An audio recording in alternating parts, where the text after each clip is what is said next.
Hello viewers, আসসালামু আলাইকুম। আশা করি সকলেই ভালো আছেন।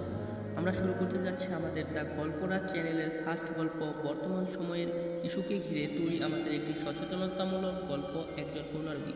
আশা করি সকলে সম্পূর্ণ ভিডিও দেখুন। গল্পটা শুরু করার আগে সকলকে বলে রাখি, প্লিজ সাবস্ক্রাইব করুন, লাইক কমেন্ট করে উৎসাহ দিয়ে পাশে থাকুন। কমেন্টে জানান কোন ধরনের গল্প আপনি শুনতে চান। আমি চেষ্টা করব এ ধরনের গল্প লিখে শোনানোর জন্য। শুরু করতে যাচ্ছি আমাদের প্রথম গল্প। গল্পের প্রধান চরিত্র হচ্ছে শাহেদ। শাহেদ মধ্যবিত্ত পরিবারের একজন ছেলে। তার গ্রাম মহেশপুর, ছোট্ট একটি গ্রাম, আর সে থাকে ঢাকায়। ঢাকার একটি ছোট প্রাইভেট কোম্পানিতে চাকরি করে শাহেদ। চাকরি সূত্রে তাকে থাকতে হয় ঢাকায়। বাড়িতে বসে যে খাওয়া দাওয়া করবে এরকম টাকা পয়সাও তার কাছে ছিল না, যার কারণে করোনার মধ্যে থাকতে হয় ঢাকায়। এর মধ্যে সে আক্রান্ত হয়ে যায় করোনায়, সে নিজেও জানে না। তারপরে যখন লকডাউন পড়ে যায়, তখন ইচ্ছা না থাকা সত্ত্বেও তাকে থাকতে যেতে হয় গ্রামের বাড়ি। এরপর গ্রামের উদ্দেশ্যে রওনা হয় শাহেদ। আপনারা জানেন, গ্রামের লোকেরা অনেকটা কুসংস্কারে বিশ্বাসী, কিন্তু করোনা ভাইরাসটা কোনো কুসংস্কার ছিল না। শাহেদ ভয়াবহতা জেনেও সে গ্রামের দিকে ছুটে, কিন্তু গ্রামের মধ্যে এর মধ্যে লকডাউন পড়ে গেছে, বাইরে থেকে কারো প্রবেশ নিষেধ। সেটা গ্রামবাসীরা নিজেরা সিদ্ধান্ত নেয়। গ্রামের মধ্যে ঢোকা এত নিষেধ থাকা সত্ত্বেও শাহেদ লুকিয়ে গ্রামে প্রবেশ করে এবং রাতের বেলা লুকিয়ে সে তার বাড়িতে প্রবেশ করে। তার বাড়িতে ছিল তার 2 সন্তান, স্ত্রী এবং তার 2 বৃদ্ধ বাবা মা।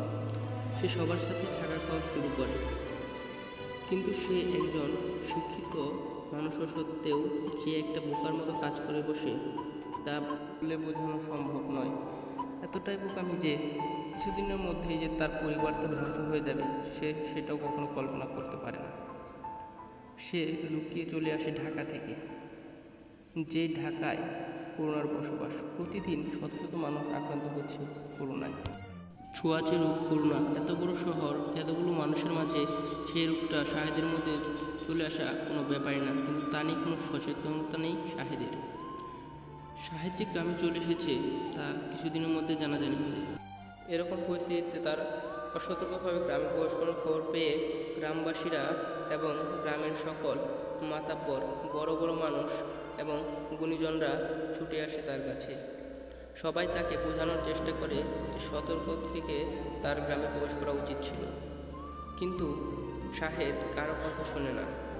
সবার কথার কোনো গুরুত্ব না দিয়ে সে চুপচাপ ঢুকে যায় তার ঘরের ভিতরে। গ্রামবাসীরা তাকে বলে যায় যে আগামীকাল সকালে তারা ডাক্তার এবং পুলিশ নিয়ে তার বাড়িতে আসবে। সেই কথা শুনে গ্রামবাসীরা পুলিশ এবং ডাক্তার নিয়ে বাড়িতে আসার আগেই সে তার বাড়ি থেকে পালিয়ে যায়।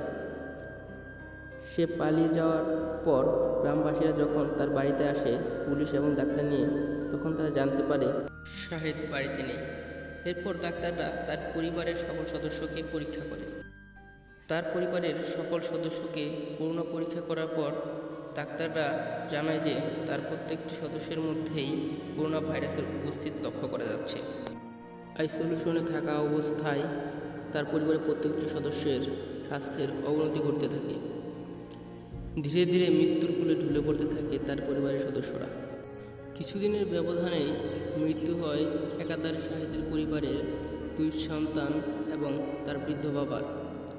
তার স্ত্রী এবং তার মা এখনও আইসোলেশনে আছে। এভাবে ধ্বংস হয়ে যায় একটি পরিবার। শাহেদের একটু অসচেতনতা, ভয় এবং কিছু ভুল সিদ্ধান্তের কারণে তার পরিবারটিকে হারাতে হয়। এখনও শাহেদের কোনো খোঁজ পাওয়া যায় না। সো ভিউয়ার্স, সকলকে বলবো আপনারাও সচেতন থাকুন এবং আপনার প্রতিবেশীকেও সচেতন করুন। যদি আমার গল্পটা ভালো লেগে থাকে তো সাবস্ক্রাইব করে বেল আইকনে চাপ দিয়ে পরবর্তী গল্পের জন্য অপেক্ষা করুন। ধন্যবাদ সকলকে।